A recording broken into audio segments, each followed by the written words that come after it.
الحفناوي الأمين العام لحزب الاشتراك المصري، أشكرك شكرا جزيلا. أعود إليك يا سيد محمود مرة ثانية. هل من الممكن أن يتظاهر أحد أمام البنتاجون الأمريكي وهم، ولا أقصد أحد يعني من الشعب الأمريكي الخالص، هل يستطيعون أن يتظاهروا أمام البنتاجون الأمريكي مثلا؟ نعم. أنا أقول لك اختيار المكان حتى نفسه يعني يثير الريبة والشك. للأسف طرفي الأزمة المتظاهرون والمسؤولون عن الأمن في البلد يثيران الشك والريبة. الطرف الأول لماذا اختار هذا المكان الحساس جدا؟ أنت تتحدث عن وزارة دفاع دولة بحجم مصر، في أي مكان في العالم لا يمكن أن يحدث هذا. ولماذا هذا التظاهر؟ من أجل يعني أمر أنا لا أجد له أي مبرر. رجل تقدم بأوراق ترشيحه وأصبحت عليه شروط واجبة الأداء ولم يؤدها، وهي أن لا يكون أحد أبويه يحمل جنسية غير مصرية. ثبت بالدليل أن والدته تحمل الجنسية الأمريكية. الآن يقال لا، هذه لا تحمل. يعني هذه أمور أنت فيما تتحدث إذن. ثم بعد ذلك قالوا حتى لو كانت أمه تحمل الجنسية الأمريكية لنلغي المادة التي ما هذا؟ هذا نوع من العبث، وهذا نوع من الابتذال السياسي والأخلاقي أيضا. ثم بعد ذلك يخرج الرجل ويدعو أعوانه أن يصمدوا في أماكنهم وأن يبايعوه على الدم. هذا رجل يجب أن يعتقل ويحاكم بتهمة إثارة الفتنة، لا أن يترك بهذه الطريقة ويترك أعوانه أيا كانت نواياهم. إذا كانت نوايا حسنة، هناك بالفعل ناس تنظر إلى للأسف الشديد بسبب انخفاض مستواهم التعليمي أو مستواهم الفكري، ينظرون إليه على أنه نبي مصدق لا يمكن أن يقول كلمة كذبا. هناك بالفعل من له نوايا حسنة يقف باعتباره ينصر الدين الإسلامي على اعتبار أن هذا الشخص هو ممثل الدين الإسلامي. ولكن أيا كانت النوايا لا يجب أبدا أن يترك هؤلاء يقضون تلك الأيام ويخرج عليهم من يقال أنهم بلطجية، وتترك الأمور على هذا الشكل ويسقط عشرات الضحايا بين قتيل وجريح. هذا بالتأكيد أمر لا يرضى عنه أي شخص. نعم. الكتاتني يحدد الأحد القادم موعدا يعني لوضع حد أزمة أو نهاية للأزمة التي عليها بين البرلمان والحكومة، وأنت تعلم أنه كان يطالب بحل هذه الحكومة. الأحد القادم كيف تراه؟ ومن يعني ما المنتظر أن يكون هو حلا لهذه القضية؟ يعني أنا لا أتصور يعني هذه اللغة لغة التهديد والتصعيد في آن. إذا كانت هناك مشكلة بين جهات سياسية، لماذا لا يكون هناك إطار للتفاوض يصل إليه المتناقضان إلى توافقات ترضي الجميع؟ أما مسألة لغة التهديد هذه، أنت تريد أن تعطل مصالح البلد، ثم بعد ذلك تهدد في وسط كل ما يجري، تهدد المجلس العسكري أنه إذا تأخر انتخابات الرئاسة يوم واحد فسوف يجري ويجري ويجري. أنت تضع العرب أمام الحصان، تعطل الترس الذي يدير العجلة، ثم بعد ذلك تقول تعطلت العجلة تماما. كيف هذا؟ للأسف الشديد الجميع يتناسى مصالح الشعب الذي أتى به إلى هذه المقاعد الوثيرة. للأسف الشديد الجميع غلب مصلحته الشخصية ومصلحته الفئوية والجهوية على مصالح البلد التي هي أولى بكل شيء. يجب أن تكون هناك وقفة حاسمة مع النفس من جانب السياسيين والعسكريين في آن. يعني ولكن السيد أبو إسماعيل قال، وهذا على مسؤولية صحيفة اليوم السابع: أنا لست مزورا وما كتبته في الإقرار أنا مسؤول عنه تماما. وأشار أيضا أن والدتي مصرية لم تحمل أي جنسية أخرى على الإطلاق، وبحكم قضائي بات وقاطع واللجنة العليا للانتخابات طرف فيه مختصمة أصلا والحكم حجة عليها. لا طبعا هذا الكلام كلام يعني للأسف الشديد كلام فارغ. يعني يا أخي هذه دولة مثل أمريكا، أحد يدعي عليها أن يحمل جنسيتها وثم بعد ذلك يخرج شخص آخر يقول لا. يعني للأسف يعني هنا تجد أن هناك مؤامرة. لماذا لا يخرج مسؤول يعني يطلب من مسؤول في الخارجية الأمريكية مثلا يخرج بتصريح مؤكد ونهائي ويعرض صورة جواز السفر؟ أنت لا تتحدث عن شبح، أنت تتحدث عن شخص، وهذه أوراق ثبوتية داخل الملفات.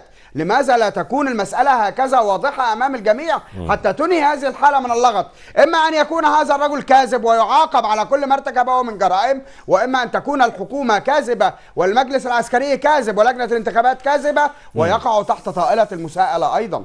يعني حتى أغلق هذه النقطة سيد محمود، أنا قرأت في جريدة الأهرام المصرية في عدد حقيقة أحاول أن أتذكره لكنه كان أعتقد الخميس قبل الماضي، قد نشروا بالوثائق صور مؤكدة، لا أعلم يعني كنت قرأتها أم لا، لهذا الملف تحديدا، منها صورة جواز السفر وما إلى ذلك.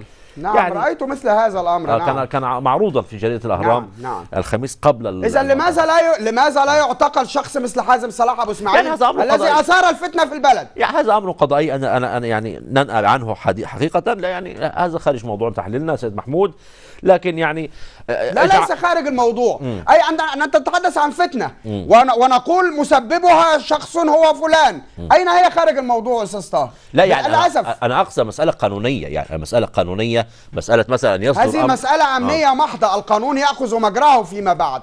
رجل يدعي ادعاء كاذبا، وهذا الادعاء الكاذب وليس شخصا عاديا، هذا الادعاء الكاذب أدى إلى إسالة دماء وسقوط شهداء وجرحى وتعطيل مصالح البلاد وتشويه الصورة عن مصر في كل مكان. كلما أردنا أن نحسن الصورة شيئا ما تتراجع إلى الوراء 1000 خطوة. رجل هو المسؤول عن هذا، لماذا لا يعتقل ويحاكم؟ أنا أتوجه لا بس هذا السؤال ليس لك ولكن الجهات المسؤولة.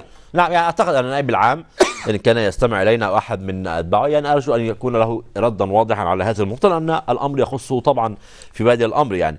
لكن كيف ترى المطالبات الآن بأن يتدخل رجال الأزهر لحل هذه القضية؟ هل الجماعة السلفية الموجودة أو هل من يتظاهرون الآن من الممكن أن يقبلوا كلاما من الأزهر أو غيره؟ لا للأسف، لأنهم حتى رفضوا كلام من هو منهم، يعني علماء من السلفيين وحتى أعضاء قيادات في حزب النور السلفي، أحد الوجهات السياسية للتيار، طالبوا بإنهاء تلك الفتنة ودعوا حازم صلاح أبو إسماعيل إلى أن يدعو أعوانه أن يتراجعوا عن ما هم فيه وأن يرفض كل ما يجري ويطالبهم بالعودة إلى أماكنهم وأن يتركوا هذا المكان. ولكن للأسف الشديد لا أحد يستجيب، بل صدرت اتهام بقى من حازم صلاح أبو إسماعيل وأعوانه لهؤلاء بالخيانة مباشرة.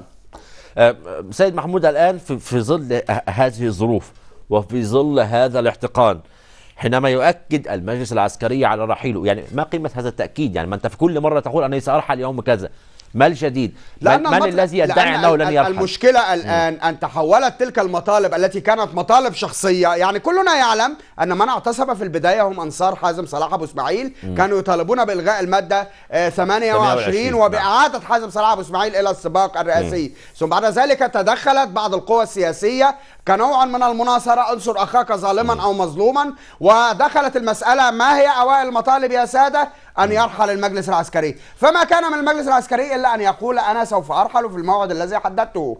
هذا رد على ما يطالب به بعض المتظاهرين أو الذين تحولوا إلى متظاهرين لمناصرة أنصار حازم صلاح أبو إسماعيل بعد أن سقط ضحايا في المكان.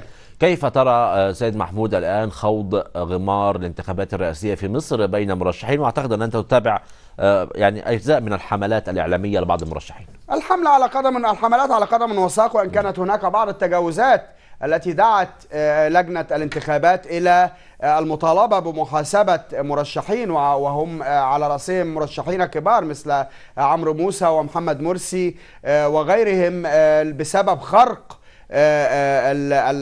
الشروط والأصول في الدعاية الانتخابية. نعم.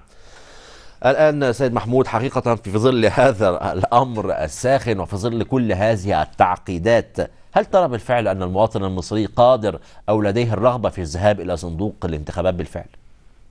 يعني المواطن المصري للأسف الشديد يعني يتلقى الطعنات من هنا ومن هناك، وبدأ يفقد الثقة في الوجوه السياسية وفي العملية السياسية برمتها، لأنه أصبح حائرا، هل نحن فعلا قمنا بثورة أم أننا لم نقم بأي ثورة؟ هل تلك الثورة تحيلنا إلى ما نحن فيه الآن وما نحن عليه الآن، أم أنه كان المفروض أن يكون الوضع غير ذلك؟ ولكن أنا أتصور أن قارب النجاة الوحيد هو أن تتم انتخابات الرئاسة بشكل شفاف وديمقراطي ونزيه، وأن أن يأتي رئيس مدني منتخب عندها تبطل كل الحجج، سواء حجج المؤيدين للمجلس العسكري أو المعارضين له، وعندها يكون المجلس العسكري على المحك.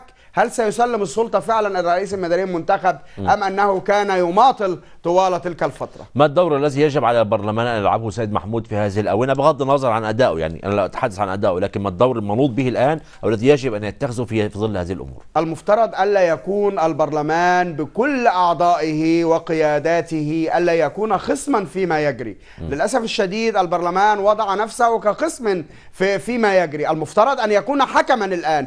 البرلمان هو الجهة الوحيدة المنتخبة بشكل ديمقراطي، بغض النظر عن اعتراضنا عن العملية برمتها، ولكن شكليا هو المكان أو المؤسسة الوحيدة المنتخبة من جانب الشعب المصري. كان يجب أن يكون هذا حكما حتى ينصف الشعب المصري مما هو فيه، لا أن يكون خصما للمجلس العسكري أو غيره.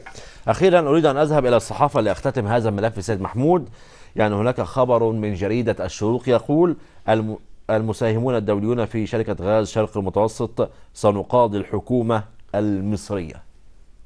كيف تعلق على هذا؟ لا طبعا، يعني بالتأكيد هو نوع من رفع السيف في وجه الحكومة المصرية، ولكن وفقا لمعلوماتي وما نشر من تقارير ما جرى من قطع الغاز عن إسرائيل هو بسبب إداري وتجاري، هو عدم تسديد المستحقات المطلوبة لمدة محددة وليس لسبب سياسي. ولهذا فأنا أتصور أن موقف الحكومة المصرية سليم 100% في هذه المسألة، وما يمكن أن يرفع من قضايا هو فقط لاستنزاف الوقت والجهد، ولكن سوف لن يكون له أي طائل. نعم، أشكرك سيد محمود الشناوي، نائب مدير تحرير وكالة أنباء الشرق الأوسط. مشاهدينا، هكذا قد انتهى ملفنا الأول.